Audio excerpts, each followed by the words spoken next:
الله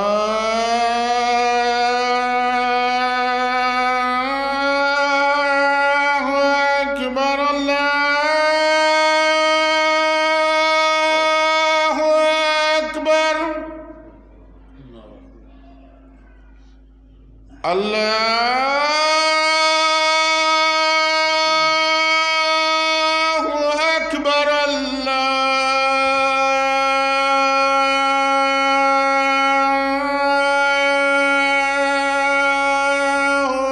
أكبر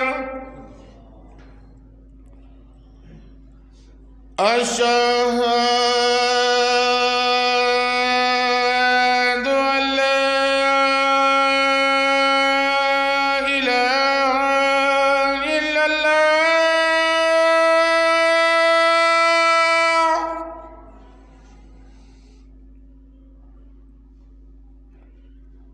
أشهد أن لا إله إلا الله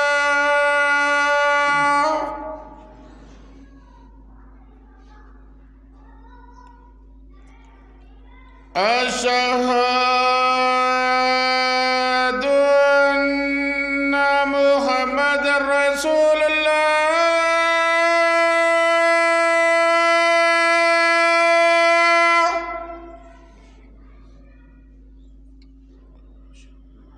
أشهد أن محمدًا رسول الله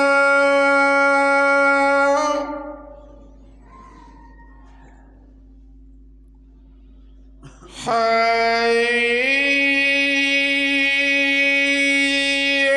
على الصلاة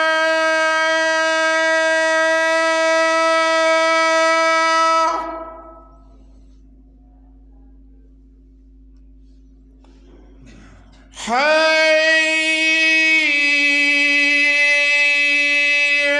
على الصلاة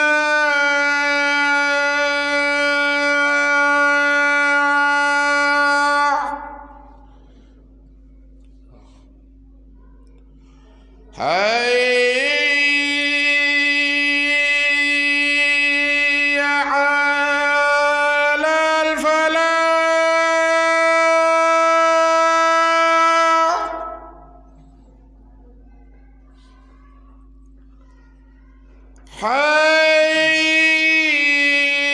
حي على الفلاح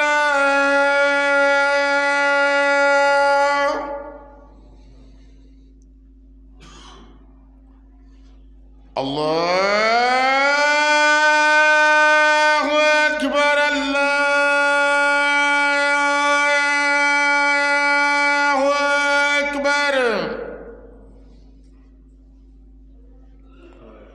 لا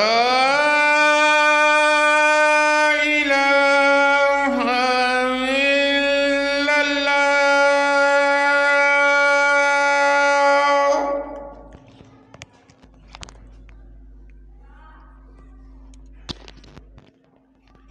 السلام علیکم ورحمۃ اللہ۔ ان الحمد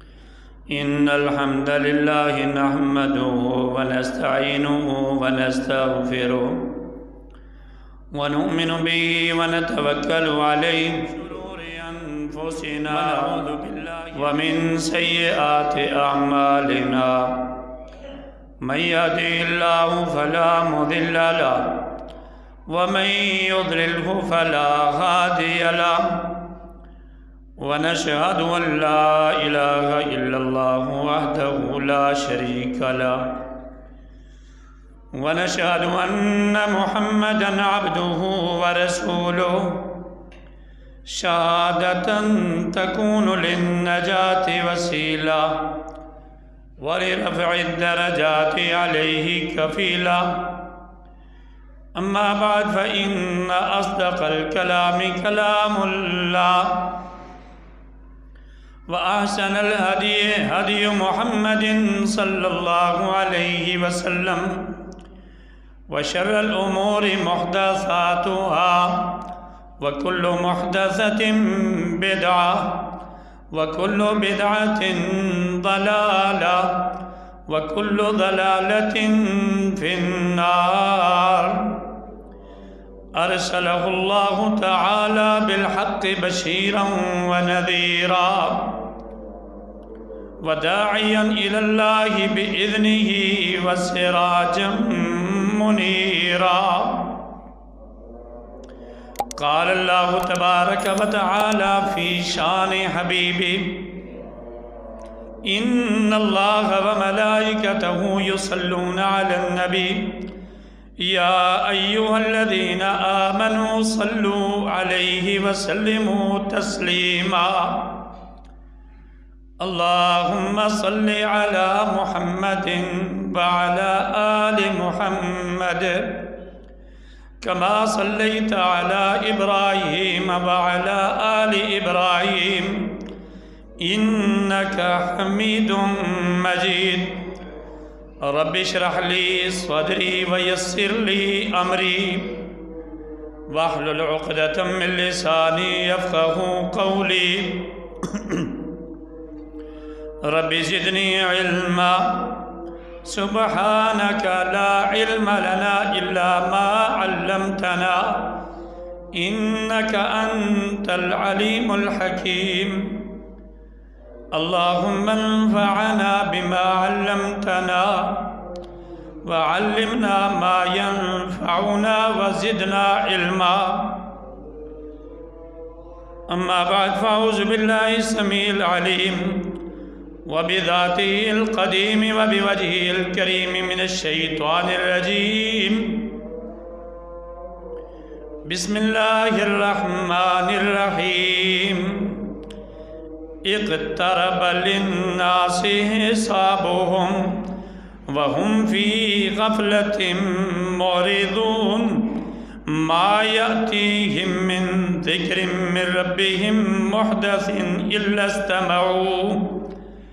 إلا استمعوه وهم يلعبون.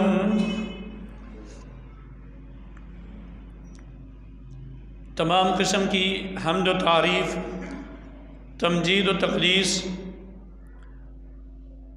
بڑائی اور بزرگی کے مقدس پاکیزہ اور مطہر کلمات اللہ ملک العزیز والعلام کی ذات کے لیے لائق، خاص اور اسی کو زیب دیتے ہیں.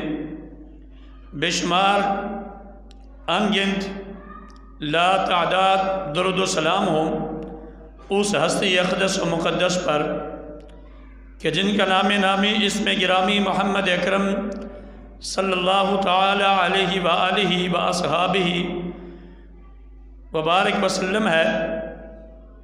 وہ ذات مقدسہ مبارکہ مطہرہ کہ اللہ رب العزت نے جنہیں رحمت کائنات بنا کے مبعوث فرمایا اور جن کے ذریعے دنیا والوں کی ہدایت اور رہنمائی کا بندوبست اور انتظام و انصرام فرمایا.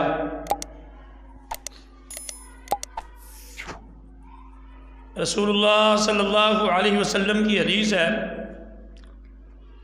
یتقارب الزمان عند یوم القیامہ.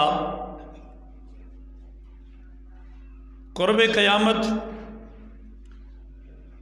زمانہ بڑی تیزی سے گزرے گا، حتیٰ کہ فرمایا عام کا شہر، سال ایسے ہو جائے گا جیسے مہینہ ہے. والشہر کالجمعہ، مہینہ ایسے ہوگا گویا ایک ہفتہ ہے، اور ہفتہ ایسے ہو جائے گا جیسے ایک دن ہے. اور دن کی مثال تو ایسی ہوگی گویا آگ کی چنگاری جلی اور پھر بجھ گئی. تو تیزی سے گزرتا ہوا وقت لپٹتے ہوئے یہ مہینے، دن اور سال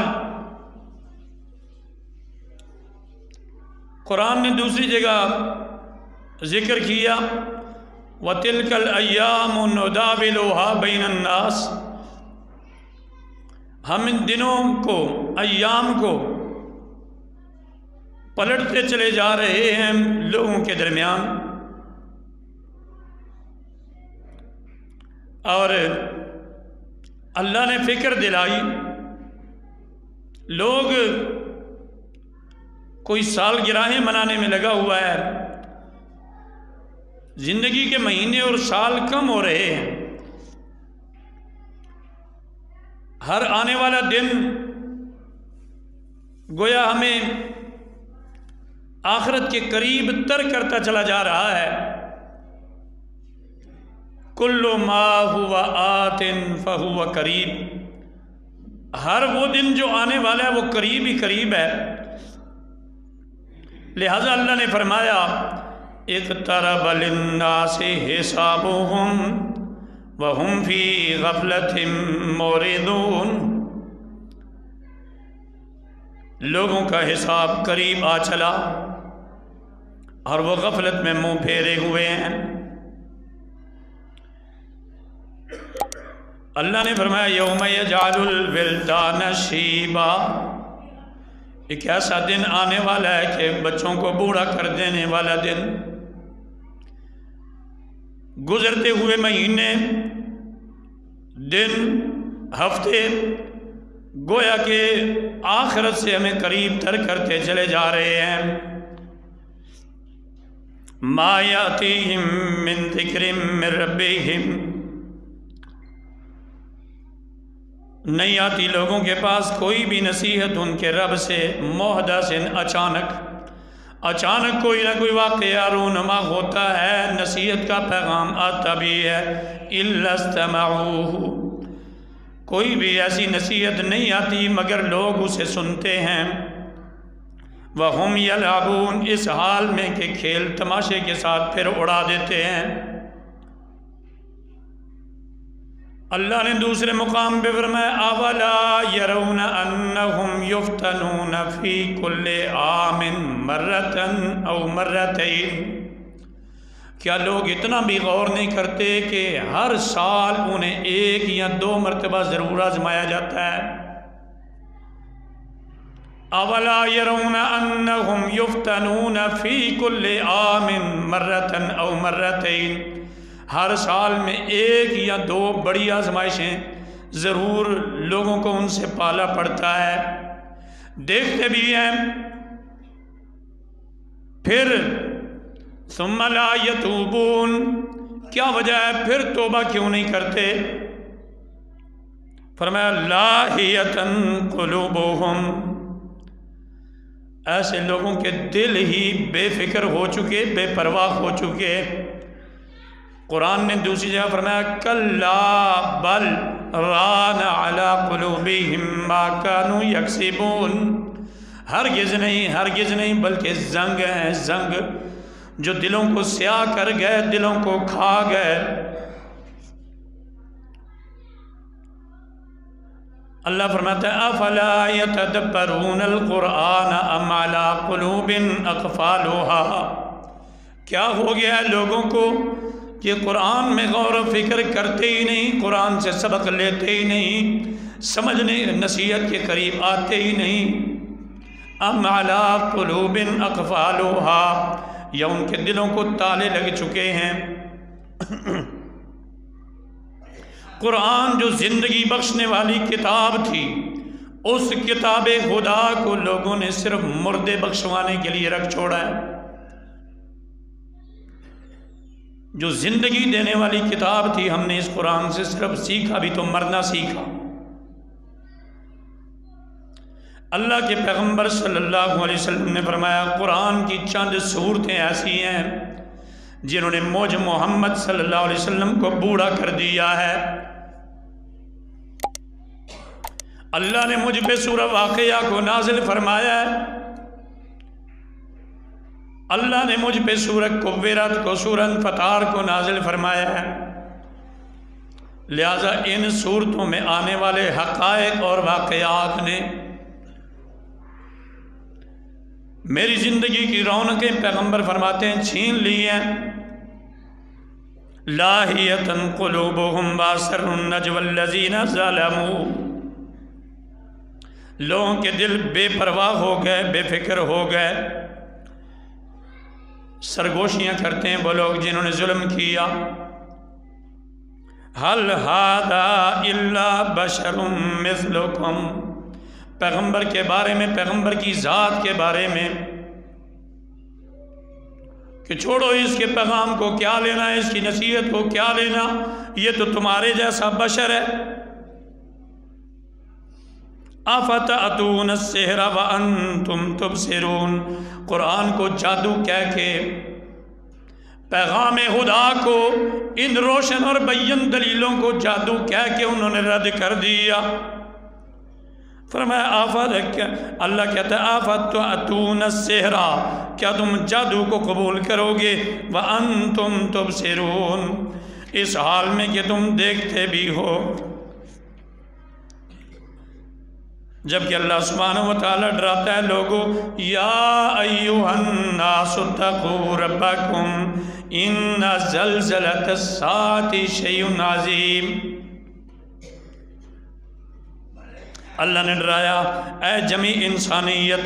یہاں اللہ نے قیامت کا فکر دینے کے لیے صرف مسلمانوں کو نہیں پکارا، اہل ایمان کو نہیں پکارا، اللہ نے شرق و غرب والوں کو، شمال و جنوب والوں کو، سیاہ و سفید لوگوں کو، کالے اور گورے طبقات کو، ساری کی ساری انسانیت کو اللہ نے مخاطب کیا اور فرمایا اتقوا ربکم، اپنے رب سے، اپنے پروردگار سے ڈر جاؤ۔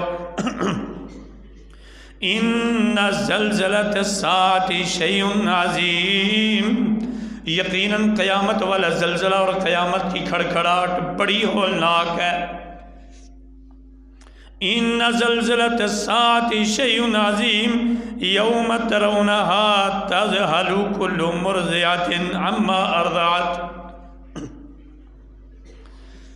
اے قرآن کے پڑھنے والوں، قرآن سے سبق لینے والوں، یوم ترونها تذہل، اگر تم نے قیامت کو پا لیا تو تم دیکھو گے۔ کبھی تم اپنی زندگی میں موازنہ کرو کہ ماں اپنے دودھ پلانے والے بچے سے، جس بچے کو ماں دودھ پلاتی ہے، کتنی اس سے محبت کرتی ہے۔ ایک عورت کا بچہ گم تھا، صحیح حدیث اللہ کے رسول صلی اللہ علیہ وسلم بچے کو تلاش کرتی پھر رہی تھی، بچہ اس سے دور تھا اور بچہ کہیں رو رہا تھا۔ تو جب بچہ دور بھی روئے، ماں سے دور بھی اگر بچہ روئے نا، ماں اس کی تلاش میں لگ جاتی ہے کہ اس کی چھاتی میں دودھ ابلنے لگتا ہے۔ بچے کو پتہ نہیں کہ ماں کس جگہ ہے، ماں کو پتہ نہیں بچہ کس جگہ ہے۔ بچہ چار دیواروں کے پار کہیں روئے گا تو ماں بے چین ہو جائے گی۔ ماں اور بچے کی یہ کیفیت، عورت بے چینی سے بچے کو تلاش کر رہی ہے، چھاتی سے دودھ امڑ رہا ہے،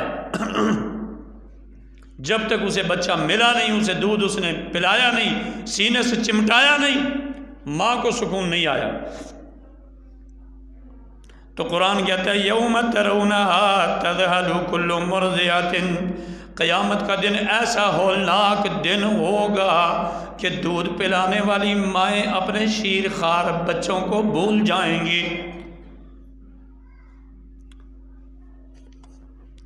تذہل کل مرضعۃ عما ارضعت وتضع کل ذات حمل حملها، اور ایسا خوفناک دن ہوگا، ایسا ہولناک اور کربناک منظر ہوگا کہ ہر حمل والی مادہ کے حمل گر جائیں گے۔ وَتَضَعُ كُلُّ ذَاتِ حَمْلٍ حَمْلَهَا، قبل از پیدائش حمل والیوں کے بچے پیدا ہو جائیں گے۔ وَتَرَى النَّاسَ سُكَارَىٰ، قرآن کیسے مسالے بیان کرتا ہے، قرآن کیسے حقائق کے نقشے کھینچتا ہے۔ فرمایا وَتَرَى النَّاسَ سُكَارَىٰ، آپ دیکھیں گے لوگوں کو مدہوش خیال کریں گے، آوارہ و سرگرداں جیسے جانور دوڑتے پھر رہے ہیں، جن کے سامنے منزل کوئی نہیں، پتہ کوئی نہیں، جانا کہاں ہے، حیران و سرگرداں دنیا آوارہ پھرتی ہوگی۔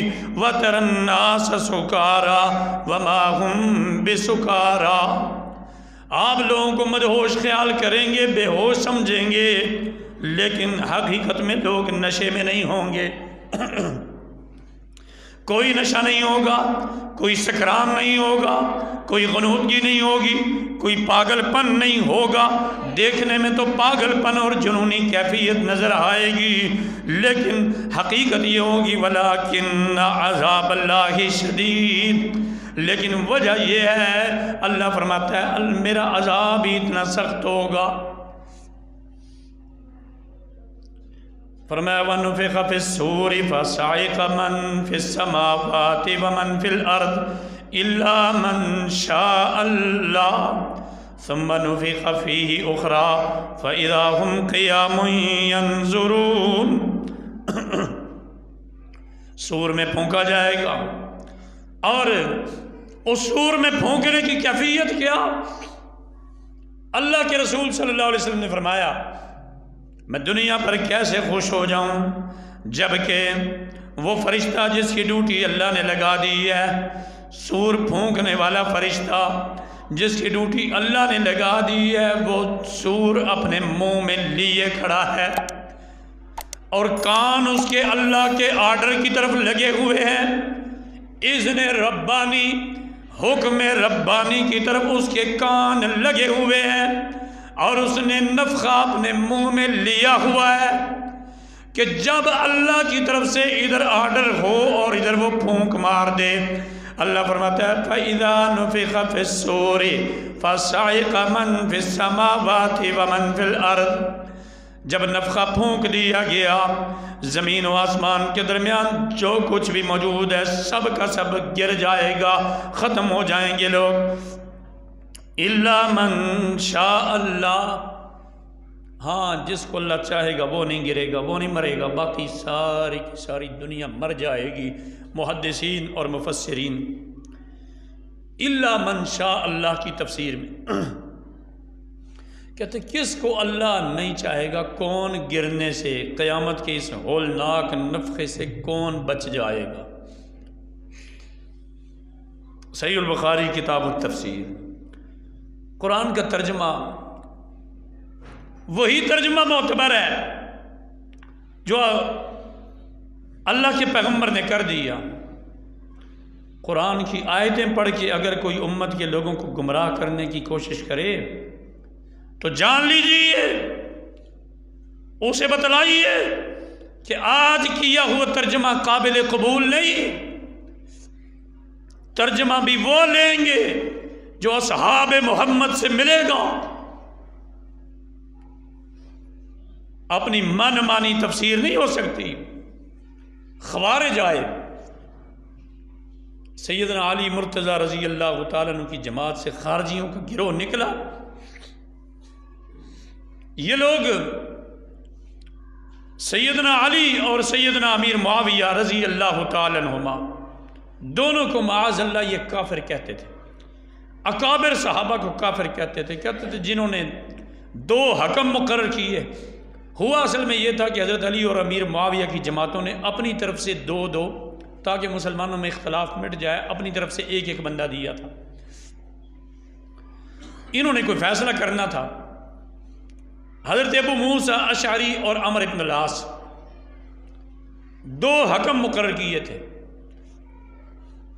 حضرت علی کی جماعت سے یہ گروہ نکلا اور انہوں نے کہا جی ان الحکم الا للہ، اللہ کو چھوڑ کے آپ نے بندوں کو حکم بنا لیا۔ حالانکہ پہلے لوگ یہی ضد کرتے تھے، تو لہٰذا یہ الگ ایک جماعت بن گئی، خوارج کی جماعت۔ پیغمبر نے فرمایا یہ جماعت، یہ لوگ جہنم کے کتے ہوں گے، اور ان کے بارے میں وعید فرمائی۔ ان لوگوں نے ان سے مذاکرات کے لیے کہ کہیں توبہ طائب ہو جائیں، حضرت علی رضی اللہ تعالیٰ عنہ نے مفسر قرآن عبداللہ بن عباس کو بھیجا۔ کہا جی جاؤ ان سے مذاکرات کرو، بات چیت کرو۔ تو حضرت عبداللہ بن عباس نے فرمایا، اکابر صحابہ کی وہ تکفیر کرتے تھے، حضرت عبداللہ بن عباس نے فرمایا تم اپنے موقف پر دلیل کہاں سے دو گے؟ انہوں نے کہا قرآن سے۔ کہا قرآن کس پہ نازل ہوا؟ کہا جی محمد پاک صلی اللہ علیہ وسلم پہ۔ کہا ان سے قرآن کن لوگوں نے سمجھا؟ اصحاب محمد نے۔ کہا وہ قرآن پڑھ کے ہدایت یافتہ ہو گئے۔ علی اور معاویہ اللہ کے رسول کے صحابی ہے، انہوں نے قرآن پڑھا، وہ ہدایت پا گئے۔ ان کے خلاف اگر کوئی دلیل تم قرآن سے لاؤ گے تو تم گمراہ ہو۔ جو قرآن پڑھ کے ہدایت پا گئے ہیں، تم ان کے خلاف دلیل قرآن سے تلاش کرتے ہو، یہ ممکن نہیں ہے۔ وہ قرآن پڑھ کے ہدایت پا گئے، تم قرآن پڑھ کے گمراہ ہو گئے، لہذا یہ دلیل تو تمہاری بن نہیں سکتی۔ تو قرآن نے کہا الا من شاء اللہ، نفخے میں بے ہوش ہونے سے، مرنے سے وہ بچ جائے گا جسے اللہ نے چاہا۔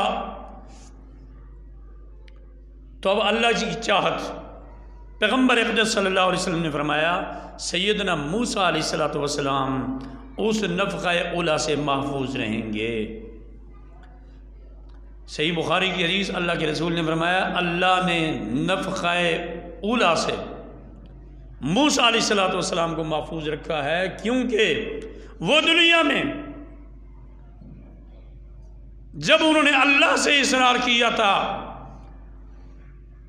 کہ اللہ میں تیری زیارت کرنا چاہتا ہوں، تجھے دیکھنا چاہتا ہوں، تو فلما تجلی ربہ للجبل جعلہ دکا وخر موسیٰ صعیقا،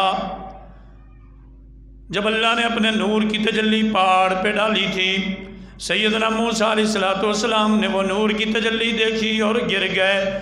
کہا اس نفخے کے بدلے میں اللہ اس نفخے سے موسیٰ علیہ السلام کو محفوظ رکھے۔ ثم نفخ فیہ اخری فاذا ھم قیام ینظرون، اللہ کی عدالت، اللہ کی بارگاہ، دوسرے نفخے سے ساری کی ساری دنیا اٹھ کھڑی ہوگی، اللہ کی بارگاہ میں لوگ حاضر ہو جائیں گے۔ تو یہ نفخہ اولیٰ اور نفخہ ثانیہ، پیغمبر اقدس صلی اللہ علیہ وسلم نے فرمایا میں کیسے سکون پاؤں کہ وہ فرشتہ اپنے منہ میں سور لیے کھڑا ہے، کان لگائے کھڑا ہے کہ اللہ کی طرف سے اجازت کب ہو۔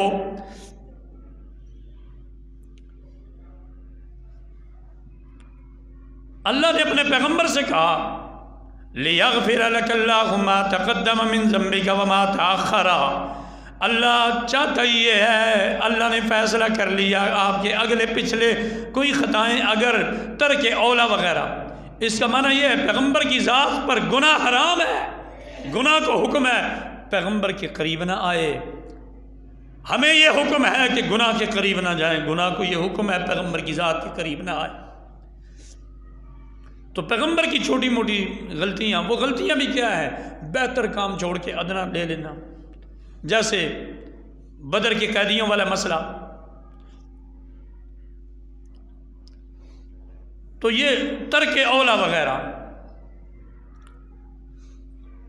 تو اللہ نے فرمایا ان سے بھی ہم نے درگزر کر دی، وہ بھی آپ کے معاملات ہم نے معاف کر دیے۔ پھر بھی اللہ کے پیغمبر کی عبادت والا معاملہ دیکھ کے اماں عائشہ صدیقہ نے فرمایا جب اللہ نے آپ پہ یہ آیت نازل فرما دی ہے، آپ اتنا زیادہ کیوں قیام کرتے ہیں، اتنی زیادہ عبادت کیوں کرتے ہیں، اور اتنا زیادہ استغفار آپ کس وجہ سے کرتے ہیں؟ تو اللہ کے پیغمبر نے ایک ہی جواب دیا، فرمایا افلا اکون عبدا شکورا، کیا میں اللہ کا شکر گزار بندہ نہ بن جاؤں؟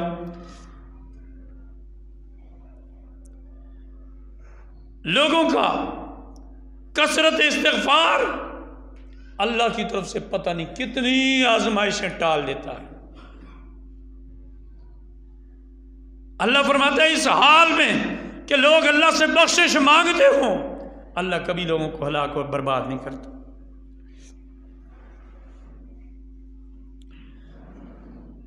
فرمایا یا ایھا الناس ان کنتم فی ریب من البعث، اے لوگو اگر تمہیں قیامت کے معاملے میں کوئی شک ہے، فَإِنَّا خَلَقْنَاكُم مِّن تُرَابٍ ثُمَّ مِن نُّطْفَةٍ ثُمَّ مِنْ عَلَقَةٍ ثُمَّ مِن مُّضْغَةٍ مُّخَلَّقَةٍ وَغَيْرِ مُخَلَّقَةٍ لِّنُبَيِّنَ لَكُمْ وَنُقِرُّ فِي الْأَرْحَامِ مَا نَشَاءُ إِلَىٰ أَجَلٍ مُّسَمًّى ثُمَّ نُخْرِجُكُمْ طِفْلًا ثُمَّ لِتَبْلُغُوا أَشُدَّكُمْ۔ اللہ نے تو سارے کے سارے مرحلے ذکر کر دیے۔ فرمایا اگر بعض پر تم شک رکھتے ہو، تمہیں شک ہے بعض پر، قیامت کے دن اٹھنے پر تمہیں شک ہے، فَإِنَّا خَلَقْنَاكُم مِّن تُرَابٍ، ہم نے تمہیں مٹی سے پیدا کیا ہے، عدم سے تمہیں وجود میں لائے، ثم من نطفة، پھر ایک نطفے سے، ثم من علاقة، پھر جمع ہوئے خون سے، ثم من مضغة، پھر لوتھڑے سے، مخلقۃ بغیر مخلقۃ لنبین لکم، بعض کامل تخلیق والے اور بعض نامکمل تخلیق والے۔ اللہ نے فرمایا وَنُقِرُّ فِي الْأَرْحَامِ مَا نَشَاءُ إِلَىٰ أَجَلٍ مُّسَمًّى، ہم جب تک چاہتے ہیں ماؤں کے رحم میں تمہارا استقرار مضبوط کرتے ہیں۔ وَنُقِرُّ فِي الْأَرْحَامِ مَا نَشَاءُ إِلَىٰ أَجَلٍ مُّسَمًّى، ایک وقت مقررہ تک ہم تمہیں ماؤں کے رحم میں رکھتے ہیں۔ ثُمَّ نُخْرِجُكُمْ طِفْلًا، پھر تمہیں بچے کی حالت میں اس دنیا میں آتے ہیں۔ ثُمَّ نُخْرِجُكُمْ طِفْلًا ثُمَّ لِتَبْلُغُوا أَشُدَّكُمْ، پھر ایک وقت ایسا آتا ہے کہ تم اپنی بلوغت کو، سن شعور کو، جوانی کو، ڈیل ڈول طاقتور جسم کو پہنچ جاتے ہو۔ وَمِنْكُمْ مَنْ يُتَوَفَّى، بعض تم میں جوانی میں ہی فوت ہو جاتے ہیں۔ وَمِنْكُمْ مَنْ يُرَدُّ إِلَىٰ أَرْذَلِ الْعُمُرِ، اور کتنے محتاجگی والی عمر کو، ارذل عمر کو، انتہائی شدید بڑھاپے کو پہنچ جاتے ہیں۔ لِكَيْ لَا يَعْلَمُ بَعْدَ عِلْمٍ شَيْئًا، یہ ساری قدرتیں کس کی ہیں، یہ سارے اختیار کس کے پاس ہیں؟ اپنی تخلیق پر، اپنے مراحل پر غور کرو، پھر تم یہ سوچو کہ انسان کو عدم سے مارز وجود میں لانا یہ مشکل ہے، یا ایک دفعہ بنا کے اتنے مراحل کے بعد دوبارہ کھڑا کرنا مشکل ہے۔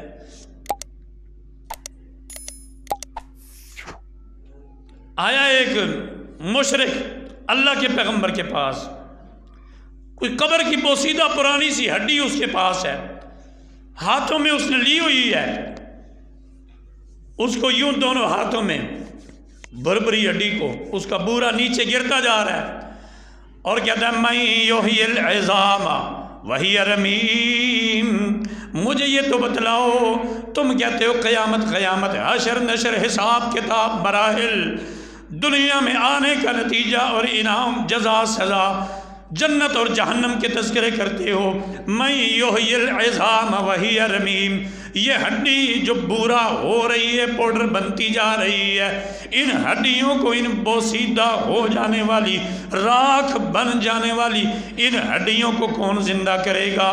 میں یحیی العظام وہی رمیم۔ اللہ نے کوئی ادھار نہیں کیا، فرمایا قل، اے میرے پیغمبر جواب دیجئے، قل یحییھا الذی انشأھا اول مرہ، ان ہڈیوں کو زندہ کرنے والی ذات وہی ہے جس نے انہیں پہلی دفعہ پیدا کیا تھا۔ یحییھا الذی انشأھا اول مرہ، تو لہذا ڈر جاؤں اس پروردگار سے۔ فرمایا اذا السماء انفطرت، اس وقت کو یاد کرو جب آسمان پھاڑ دیے جائیں گے، اذا السماء انفطرت واذا الکواکب انتثرت، اور جب یہ ستارے بے نور ہو جائیں گے، ستارے جھڑ جائیں گے، بے نور ہو جائیں گے، واذا البحار فجرت، اور جب یہ سمندر بے لگام کر دیے جائیں گے، بڑے بڑے بحر، بر و بحر ان کا نظام درم برم ہو جائے گا، کئی کئی بر اعظموں پہ پھیلے ہوئے سمندر۔ اللہ فرماتا ہے وَإِذَا الْبِحَارُ فُجِّرَتْ، جب ان سمندروں کو پھاڑ دیا جائے گا۔ اس سے پہلی صورت میں اللہ نے کہا وَإِذَا الْبِحَارُ سُجِّرَتْ، جب ان سمندروں کو بھڑکا دیا جائے گا، سمندروں میں آگ لگا دی جائے گی، سمندروں سے لاوے ابلنے لگیں گے۔ انسانی عقل حیران تھی انسانی عقل کے سمندروں میں آگ کیسے بھڑکتی ہے۔ جدید سائنس نے آج ثابت کر دیا کہ پانیوں کے اندر پہاڑ موجود ہیں، ان پہاڑوں کے اندر سے لاوا نکل سکتا ہے اور نکلتا ہوا دنیا دیکھتی ہے۔ پانی اور آگ کو یکجا لوگوں نے اپنی آنکھوں سے دیکھ لیا ہے۔ وَإِذَا الْبِحَارُ فُجِّرَتْ وَإِذَا الْقُبُورُ بُعْثِرَتْ، اللہ فرماتا ہے جب قبروں میں مدفون لوگوں کو اٹھا کے کھڑا کر دیا جائے گا، عَلِمَتْ نَفْسٌ مَا قَدَّمَتْ وَأَخَّرَتْ، ہر جان یہ جان لے گی، ہر جان یہ جان لے گی۔ آج تو جشن منائے جا رہے ہیں نئے نئے سالوں کے، سال گزر رہے ہیں، زندگی جا رہی ہے، مہینے اور دن بیت رہے ہیں اور انسان خوشیاں منا رہے ہیں۔ یہ نہیں ہے فکر کہ زندگی کے 1 سال کم ہو گئے، کئی سال بیت گئے، پلے کیا ہے۔ ایک بدو آیا دیہاتی، اللہ کے رسول صلی اللہ علیہ وسلم سے آ کے اس نے قیامت کا مسئلہ پوچھا، متی الساعہ یا رسول اللہ کے رسول قیامت کب آئے گی؟ تو آپ نے اس کا جواب سنا، فرمایا فیما انت من ذکراہا، قیامت کا پوچھنے والے تو یہ تو بتلا قیامت کے لیے تیاری کیا ہے، قیامت کے لیے تو نے کیا تیاری کی ہے؟ من ماتا، جو بندہ مر جاتا ہے اس کی قیامت ہی آ جاتی ہے۔ وہ نفخہ اولا والے فتنے سے، نفخہ اولا والی آزمائش سے اپنے آپ کو، اپنے لیے، اپنی ذات کے لیے عافیت مانگا کرو۔ کیوں؟ اللہ فرماتا ہے، فرمایا الحاقۃ ملحاقہ وما ادراک ملحاقہ کذبت ثمود وعاد بالقاریہ۔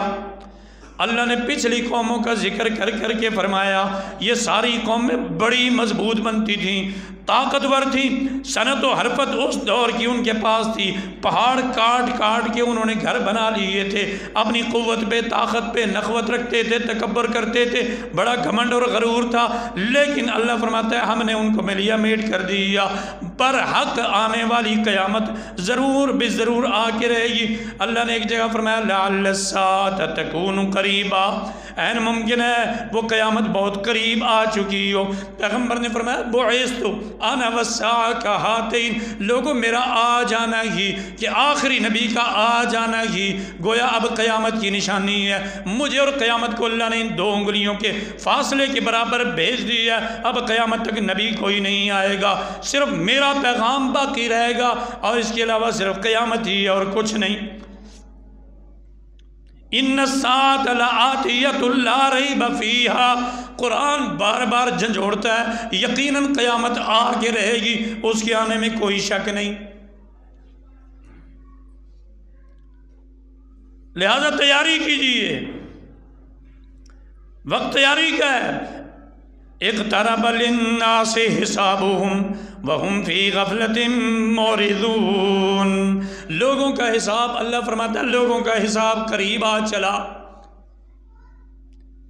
حساب قریب آ چکا ہے اور لوگ غفلت میں ہیں۔